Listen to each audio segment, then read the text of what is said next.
Sir. Please be seated. জি thank you, ভালো আছি।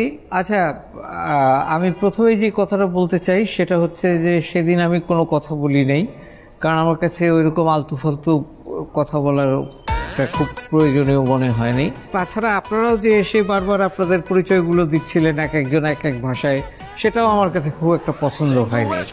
আর আমি ব্যক্তিগতভাবে বিবাহিত, আমার নাম হচ্ছে শিবশঙ্কর পাল, সবাই আমাকে শিবা শিবা নামে ডাকে। আমার ফ্যামিলি থাকে নিউ ইয়র্কে।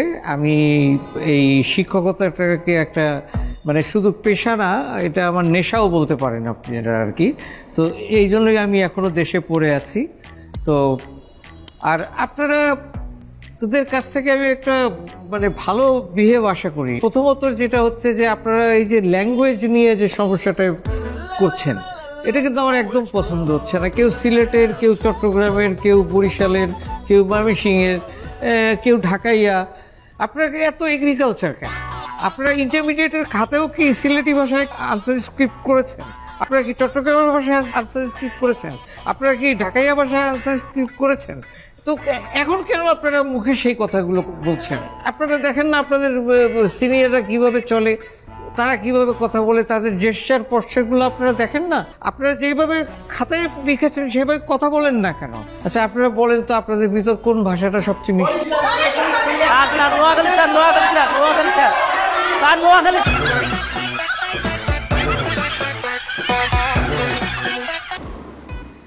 স্যার, আমি বুঝতে পেরেছি আপনি ভীষণভাবে ফেড আপ। না, I am totally fed up আপা। আমি জানি স্যার এসে স্যার। শিবা স্যার তো মারাত্মকভাবে ফেড আপ যে বনি আর এখানে চাকরি করতে চাচ্ছেন না। কেন কেন কেন স্যার? এই 71 ব্যাচকে আমার আর পড়াইতে ভালো লাগছে না স্যার। আজকে আমি তাদেরকে জিজ্ঞেস করেছিলাম, যেহেতু তারা মানে মাল্টি ল্যাঙ্গুয়েস্টিক একটা ক্লাস, ওখানে এক একজন এক এক ভাষায় কথা বলে। ওরা যে কিভাবে উচ্চ মাধ্যমিক পাশ করেছে আমার ওটা নিয়েও ডাউট আছে, কারণ ওখানে তো ওদেরকে প্রমিত ভাষায় লিখতে হয়েছে।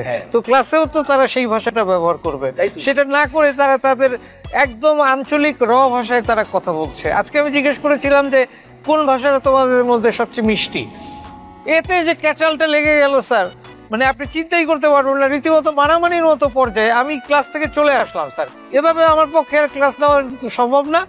আমি আগেই জানতাম যে এরকম একটা কিছু ঘটবে। আমি ডিসিশন অলরেডি নিয়ে ফেলেছি। আমার এক দূর সম্পর্কের এক আত্মীয় আছে, ঠিক আছে, উনি ওই বেভারেজ কোম্পানিতে কাজ করেন। সেই সুবাদে বাংলাদেশের সমস্ত জেলাগুলোতে তাকে চষে দিয়েছে, মার্কেটিং সেকশনে কাজ করলে যা হয় আর কি।